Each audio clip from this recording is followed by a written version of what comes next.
the way that human rights were used by people to bring about the end of slavery, the way that human rights were harnessed by the women's movement to make vast progress towards equality with men, the way that human rights helped bring about the end of apartheid in South Africa.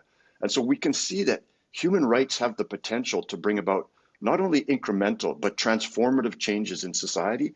And as we live today in a global environmental crisis, the right to a healthy environment and that human rights-based approach has that transformative potential. The headlines in the Colombian major newspaper was, United Nations tells Colombia to close El Cerrejón coal mine, which, I'm not really the United Nations. I'm just one special rapporteur. But when I talk about air pollution, I talk about the case of a child in the UK, Ella Kissy DeBra, who was a beautiful, vibrant young child living in London, England, and whose life was brought to an absolutely heartbreaking early end. She was the first person in the world whose death certificate pinpointed air pollution as a cause of her death. I'll never forget visiting Vunidogoloa in Fiji, which was the first community in the world that had to be completely relocated because of climate change.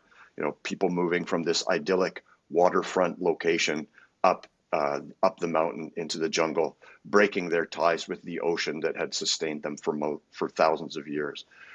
Certain legal developments possess a transformative power, not only offering potent remedies but also galvanizing and legitimizing affirmative action around critical issues.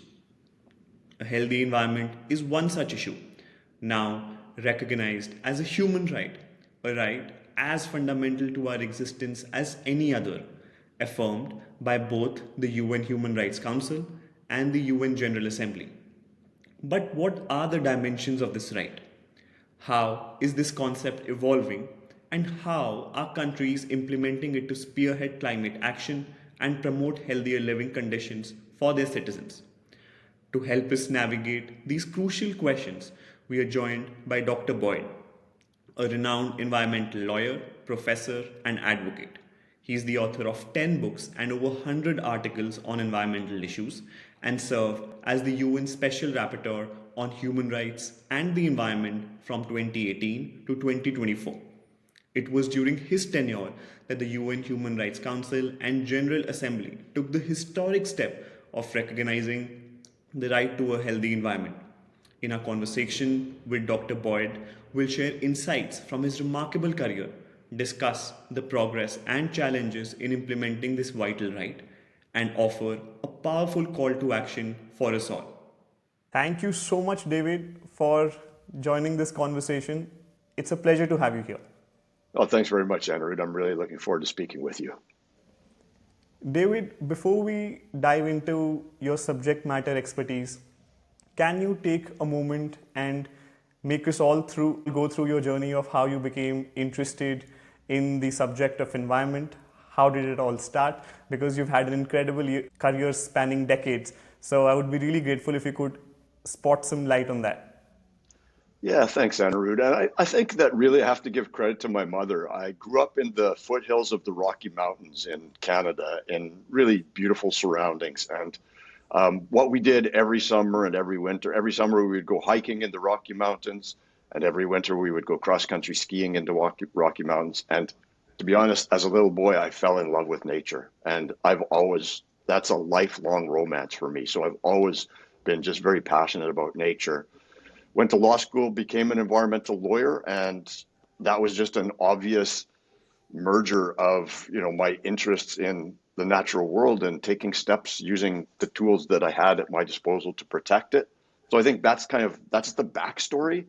And then, because I was in love with nature, I was really interested in protecting national parks and protecting wilderness and protecting endangered species. And my focus was really on the natural world until 2007. And in 2007, I visited an indigenous community in Canada called the Aamjiwnaang First Nation.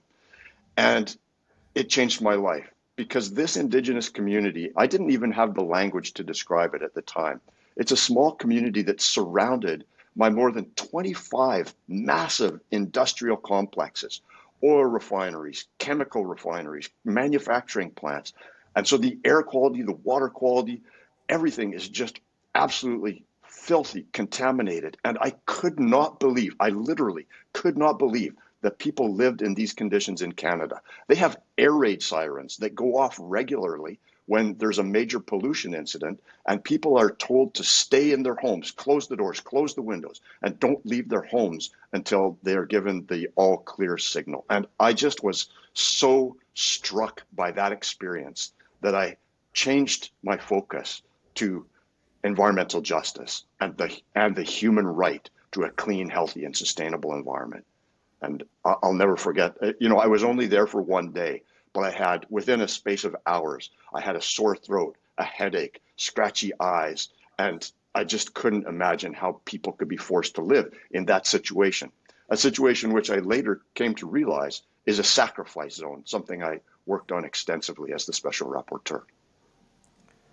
Thank you so much for giving us this background, David. An observation before we dive into the legal subject. One interesting topic for me has been that how most of the practitioners whom I've interviewed on this podcast as well, they have had an early exposure to nature, and how that was the time when I think their initial conditioning was such that they had a soft heart for it.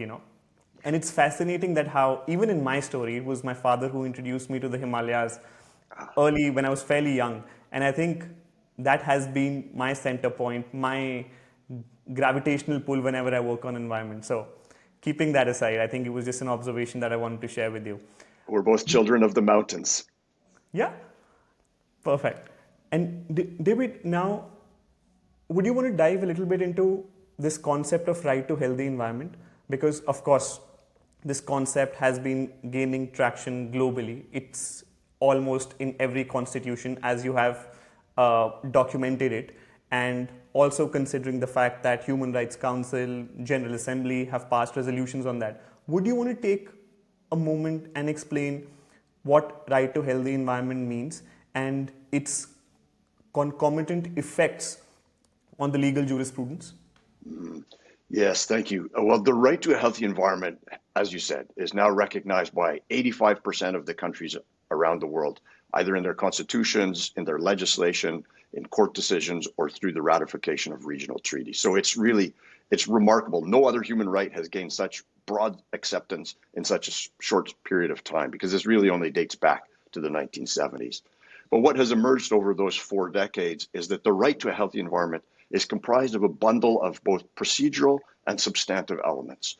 The substantive elements include things that are fundamental to life and well-being, such as clean air, safe and sufficient water, healthy and sustainably produced food, non-toxic environments where we can live, work, study, and play, healthy ecosystems and biodiversity, and of course, a safe, livable climate.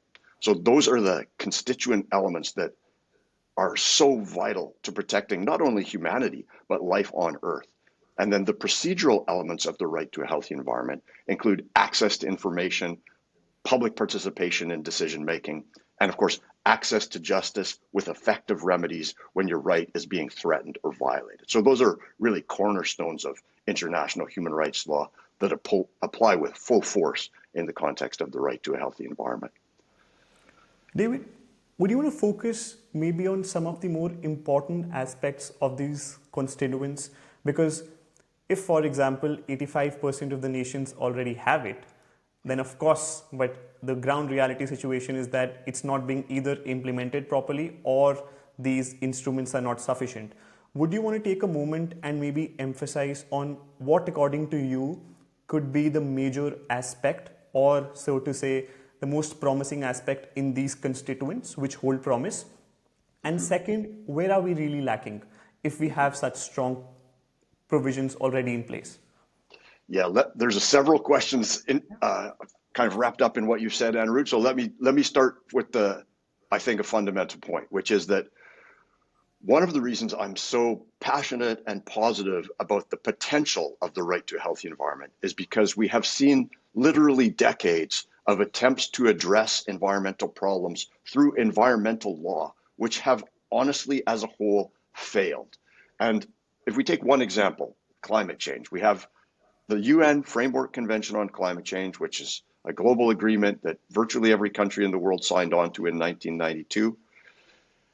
And at that time, 80% of the world's energy came from fossil fuels. Fast forward 33 years to 2025, 80% of the world's energy still comes from fossil fuels. And greenhouse gas emissions have risen by over 60% globally since 1992. So we can see the evidence that the Framework Convention on Climate Change has failed. And that could be repeated for other examples such as biodiversity and pollution. The power of taking a human rights-based approach is illustrated graphically by examples throughout the last centuries of human existence. The way that human rights were used by people to bring about the end of slavery, the way that human rights were harnessed by the women's movement to make vast progress towards equality with men, the way that human rights helped bring about the end of apartheid in South Africa. And so we can see that human rights have the potential to bring about not only incremental, but transformative changes in society. And as we live today in a global environmental crisis, the right to a healthy environment and that human rights-based approach has that transformative potential. Now, at this point, you're absolutely right. Its potential has not yet been realized at a global scale. But I could give you hundreds of examples of where it has made a difference in people's lives and at the national level.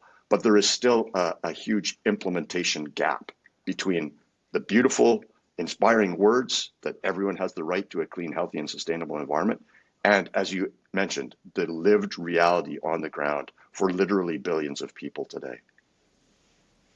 Are there any parameters, David, according to you, with which maybe you could say that right to healthy environment is being implemented successfully? Yes, it's being implemented successfully in certain countries, certain regions, on certain issues. So we can look, for example, if we look at air quality, which is to me one of the most important issues, because the scientific evidence is truly shocking, Anirudh, that more than 8 million people die prematurely every year because of air pollution. And that figure is almost impossible to comprehend. That includes over 700,000 children under the age of 5 years old. And unfortunately, our human brains are not equipped to process that kind of statistical information. So when I talk about air pollution, I talk about the case of a child in the UK, Ella Kissy DeBra, who was a beautiful, vibrant young child living in London, England, and whose life was brought to an absolutely heartbreaking early end. She was the first person in the world whose death certificate pinpointed air pollution as a cause of her death. And so in the context of air pollution, there has been tremendous progress made in the European Union, for example, in reducing particulate matter, sulfur dioxide, nitrogen oxides, and other emissions. And in the European Union, most governments recognize that their citizens have the right to a healthy environment. Now, it remains a question of implementation. And what I did as the Special Rapporteur is clarify exactly what states must do, not should do, what they must do, because they have a legal obligation to do so.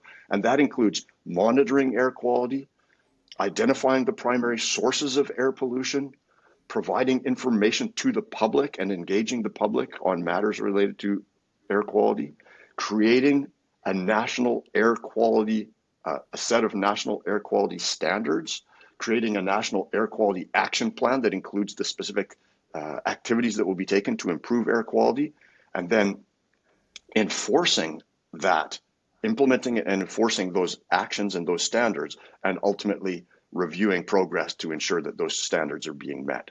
And those 7 steps are legal obligations, and I'm really pleased to report that grassroots activists, environmental activists, human rights activists have taken those 7 steps and they have used their right to a healthy environment to hold governments accountable. And that probably is the most powerful aspect of the right to a healthy environment, that it can be used by ordinary people to hold their governments accountable.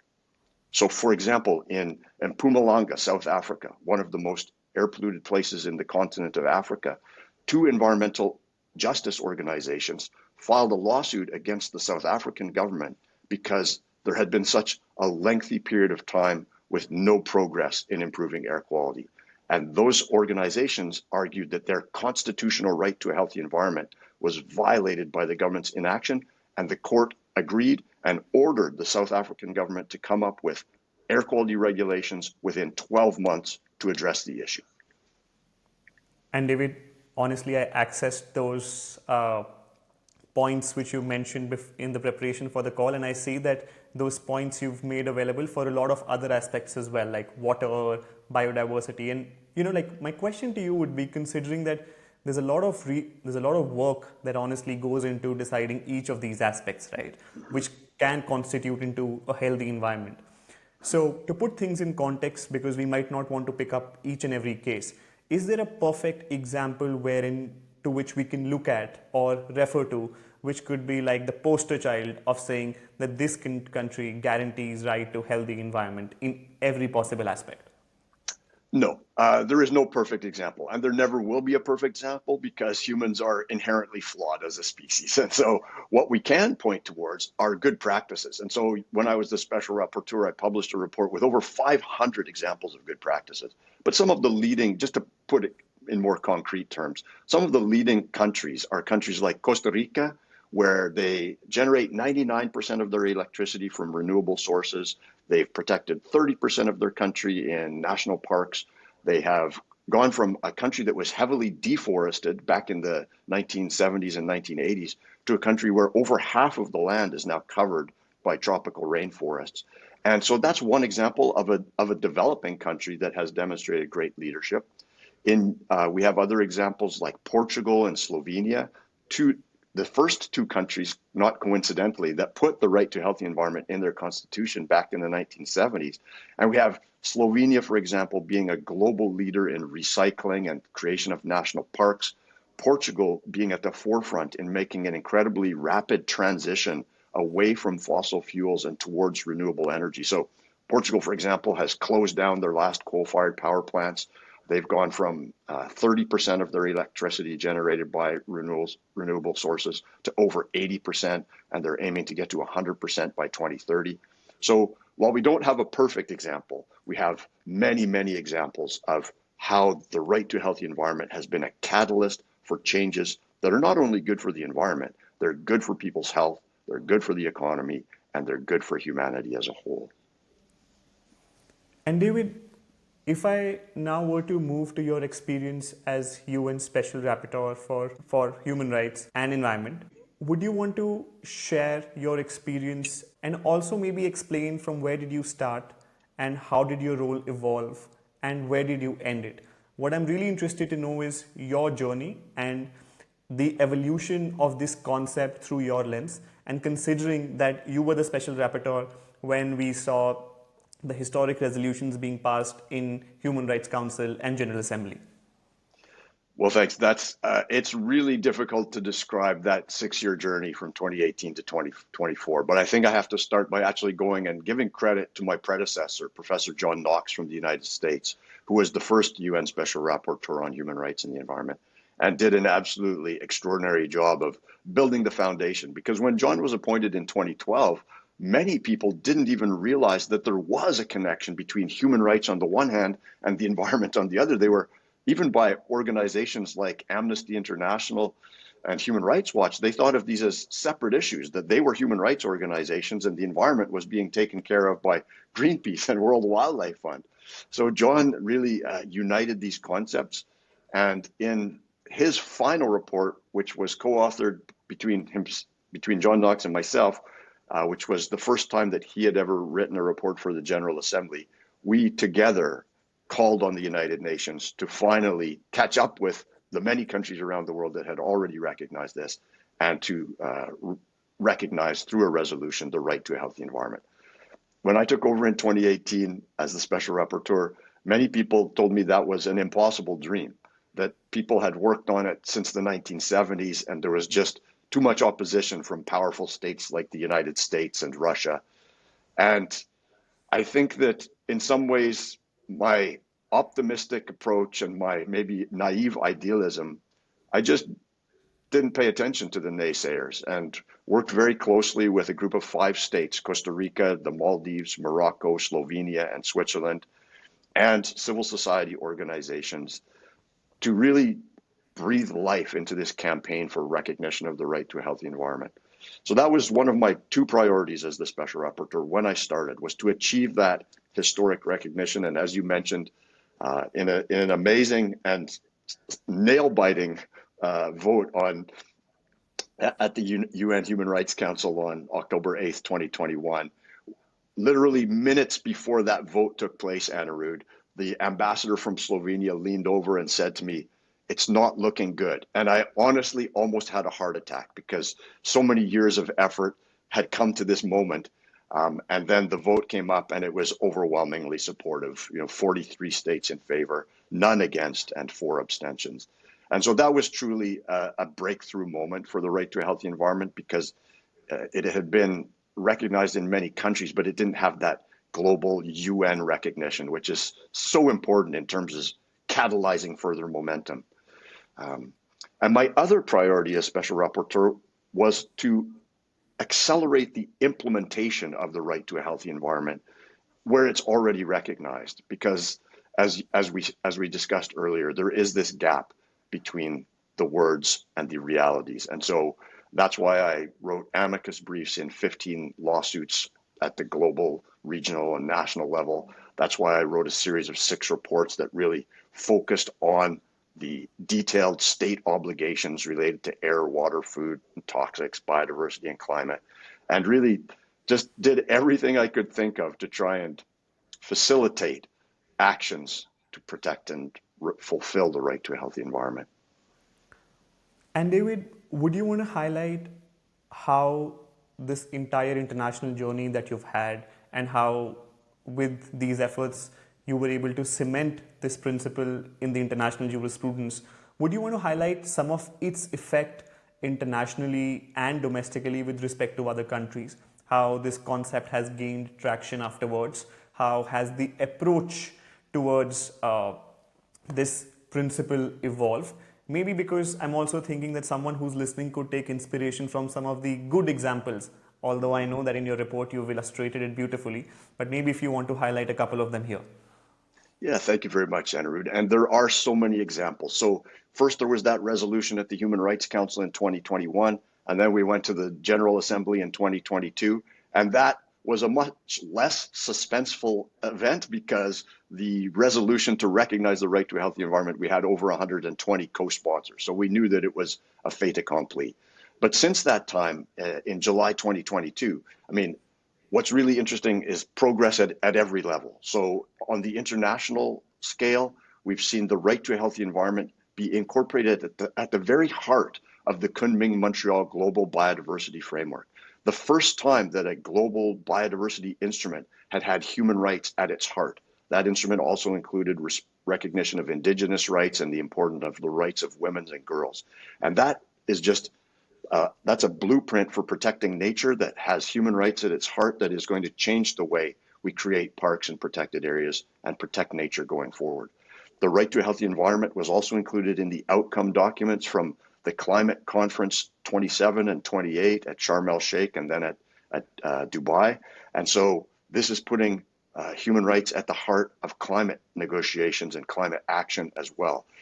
When we turn to the national level, we have more and more countries incorporating the right in their legal system. So, for example, Micronesia added it to its constitution. Just last fall, Pakistan added a new section 9A to its constitution that says very clearly and very beautifully, everyone has the right to a clean, healthy, and sustainable environment. And in another, I mean, as you know, I'm from Canada, and so I just want to connect some dots here. So Canada had been an opponent of the right to a healthy environment for many years internationally. And through this process, Canada came on board and Canada changed its primary environmental legislation, the Canadian Environmental Protection Act, to recognize the right to a healthy environment. And one of the first concrete actions that the government of Canada took after that recognition was to bring in a regulation addressing benzene pollution in the Aamjiwnaang community that I mentioned at the outset. There was a catalyst for my journey. And so this right to a healthy environment action has been taken to improve the lives of the most marginalized and vulnerable people in Canada. Action has been taken to improve the quality of their environment. And to me, that is what is really at the heart of this whole conversation, improving people's lives going forward. And so, as the special rapporteur, another thing that we do is we have the privilege of doing missions to various countries. And so I went to Botswana, and as a result of my mission to Botswana, the government drilled new boreholes for safe drinking water in an indigenous community in the Kalahari Desert. Directly because in my report, I said this is a violation of the right to a healthy environment that this community only has 2 boreholes. The government drilled 4 more boreholes. I went to Chile. I visited some of the worst sacrifice zones on earth, places where private interests and profits had been prioritized over human rights, the environment, and human well-being.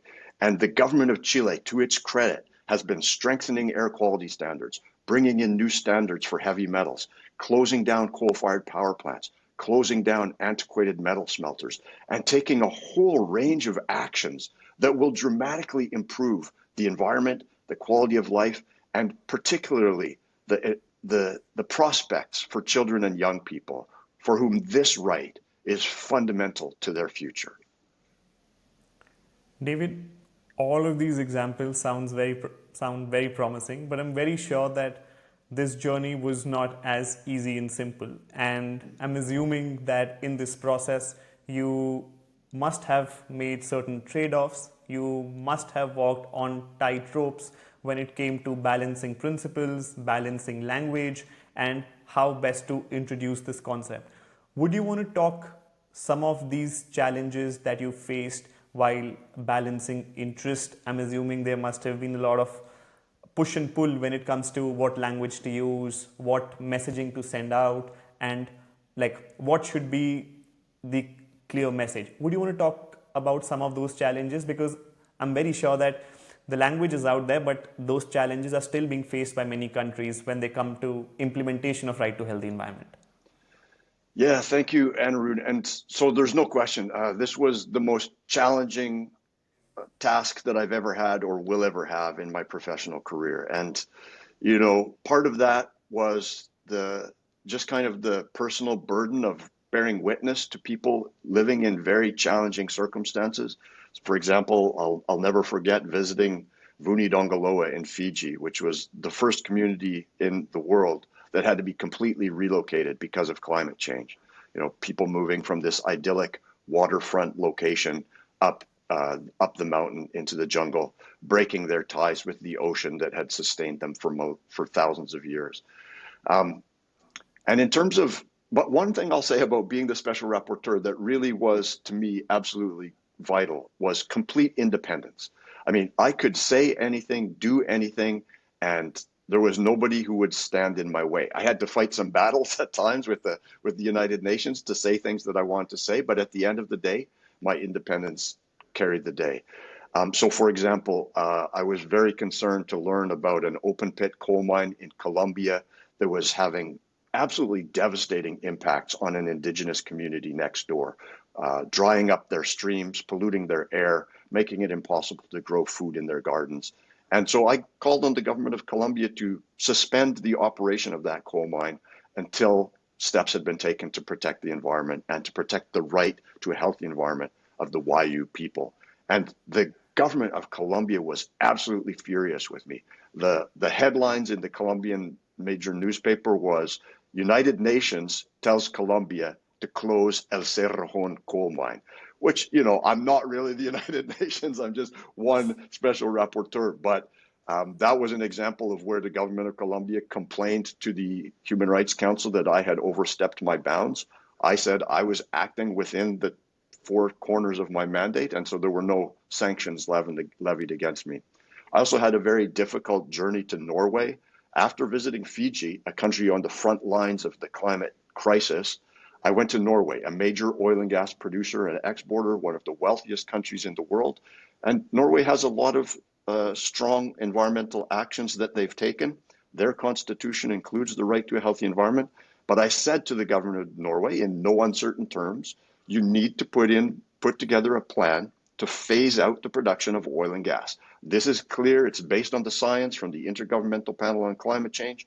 The International Energy Agency says we cannot burn the oil, gas, and coal that has already been discovered, the existing reserves. So why is Norway, one of the wealthiest countries in the history of humanity, still opening up new areas of the Arctic Ocean to explore for more petroleum?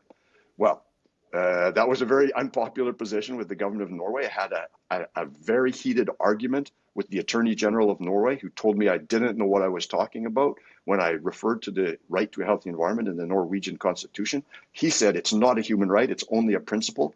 I said it's in the human rights chapter of the constitution, and it says everyone has the right to a healthy environment. And he was very angry with me for the position that I was taking, but I stood by that, and I stand by that to this day. I got involved in a case that went to the Supreme Court of Norway, had a negative outcome in terms of the court's interpretation of the right to a healthy environment, the weakest interpretation of that right that I've seen in any court in the world. That case is now before the European Court of Human Rights, and the hope is that the European Court of Human Rights will breathe some sense into the interpretation of this right in the Norwegian context. So absolutely there are challenges, and as you have noted and as I have acknowledged, there are still an immense number of things that need to be done to implement the right to a healthy environment. And so at the end of my term as Special Rapporteur, I turned my mind to the barriers. What are the things holding us back? And I think that's another interesting point that we could discuss. Absolutely, David, because I was also trying to now pivot to this aspect that considering all the work that we have and all the instruments that we have at our disposal, firstly, what would you recognize as the biggest barriers? And second, if we were to use these instruments, these principles at our disposal, what could be the best strategy moving forward? What could be the most promising areas for countries wherein they could use these principles and implement it not only in letter but also in spirit? Mm-hmm. Yeah, I mean, honestly, it sounds a bit daunting when you talk about the biggest barriers, because the single biggest barrier, Anirudh, is that we as humans have created a global economy which is premised on the exploitation of people and nature. And so we have to fundamentally transform the global economy, which is a very daunting task. But I believe that we have the people, I believe that we have the knowledge, the insights, the ingenuity to undertake that transformation. And the right to a healthy environment can be a catalyst for many of the actions that are needed. But those actions include changing the corporate business model that prioritizes profits over everything else. That was a model that came from colonial states hundreds of years ago and is not fit for purpose on a finite planet with 8 billion humans, soon to be 9, possibly 10. We have to transform that economic system. So we have to, for example, we have to stop measuring progress by simply saying, has the economy gotten bigger? Because for many people, that is not progress. The billionaires get richer, but do the poor actually move into the middle class? So we need redistribution of wealth. I think we need countries like Norway and Canada to have a serious conversation about the end of economic growth and how do we manage on a steady state economy rather than a growth economy. We need to revisit the corporate model. We need to empower people, and we need a much stronger set of climate and environmental laws to address climate injustice and environmental injustice. And how do we get there? We get there through the combined efforts of the millions and millions of people like you and I, the incredible grassroots activists that I met during my 6 years as Special Rapporteur. There are literally millions of amazing people working to bring about those transformative changes. But the barrier is that the power today is in the hands of those billionaires and industries like the fossil fuel industry. And, one of the things that I've recommended repeatedly in the context of climate change is that there should be no place for fossil fuel corporations in international climate negotiations. They have impeded progress. They have lied about climate science. They have denied the validity of solutions. And so what is the point of having them in these spaces where they're blocking progress? we know from history that when the World Health Organization negotiated a global treaty on tobacco control, there were no tobacco lobbyists in those negotiations. And that facilitated a strong global treaty on tobacco. We know in Canada that when we kicked the big agricultural interests out of the process to develop our nutrition guide for Canadians, we came up with a radically different nutrition guide, which is based in science, which is so much better for people's health than the industry lobbied version that we had previously that was, eat more meat, eat more dairy. I mean, these things that are not only bad for our health, but bad for the planet's health. So there's a whole range of things. We don't have time to discuss them, but the solutions exist. And one last thing I would say on that is that one of the biggest things we need to do is accelerate the shift to renewable energy. And that is well underway. And there are examples around the world of how countries are making extraordinary transitions to renewable energy. And that is one of the most hopeful stories that we could possibly imagine. David, I asked this question to a lot of experienced folks like you who've been in the industry for so long, and I'll take a stab again. What would you think would be better?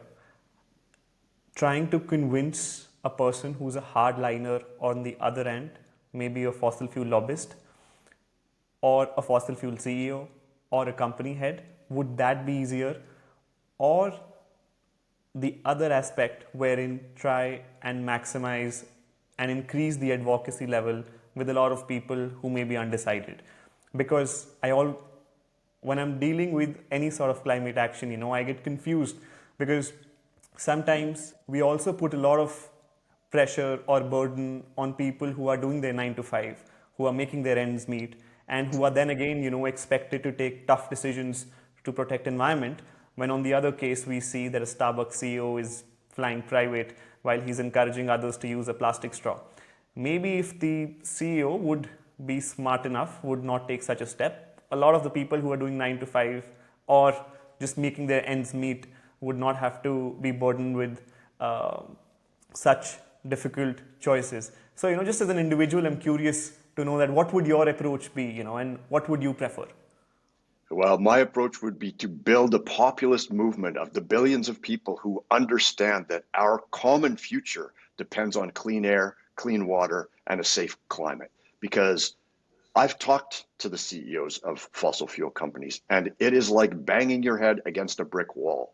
They are deliberately blind to the consequences of their actions. They will lie about the consequences of their business activities, and they will never change. We are living in a fantasy world if we think that we can convince Exxon, Chevron, Shell, Total, and these other fossil fuel corporations to become good corporate citizens. That's not happening in our lifetime. We, the people, have to exert our power collectively to change the rules of the game, to get rid of those negative influences on, because if we just take an honest scientific look at the world today, those enormous corporations and their billionaire owners are destroying the life support system on planet Earth. This planet, which you and I love because of our experiences as children, this planet is so extraordinary, Anirudh. And I think that people forget that. I mean, the amount of oxygen in the atmosphere is perfect for humans. The fact that there's a water system that provides clean water is extraordinary. The diversity of life on this planet. This is the only planet, despite all of our technology, all of our ingenuity, this is the only planet in the galaxy that we know supports life. So we have to take care of it.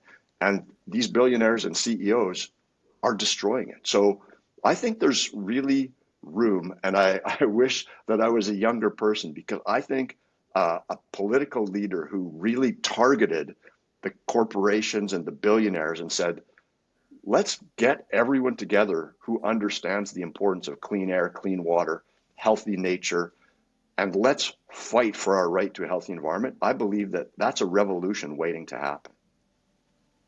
You're very right, David, and thank you so much for such a compelling call to action. In fact, my last question was supposed to be what would be your call to action to the different stakeholders, but I think you've very succinctly put across your views, made a very compelling case as to what are the low hanging fruits on which we should focus at, and honestly, a lot of inspiration, like the work that you have done and the kind of impact it have had across the globe, so to say. And I'm very grateful for that. And thank you so much for taking out time for this conversation. Before you give a closing word, David, if at all you also want to share what you're doing right now, what you're up to, and what are the exciting projects that you're undertaking, that would also be great. Oh, well, first of all, thank you very much for having me on your podcast, Anirudh. It's a real pleasure and an honor. And I think one of the privileges of being the special rapporteur was the opportunity to meet young people such as yourselves.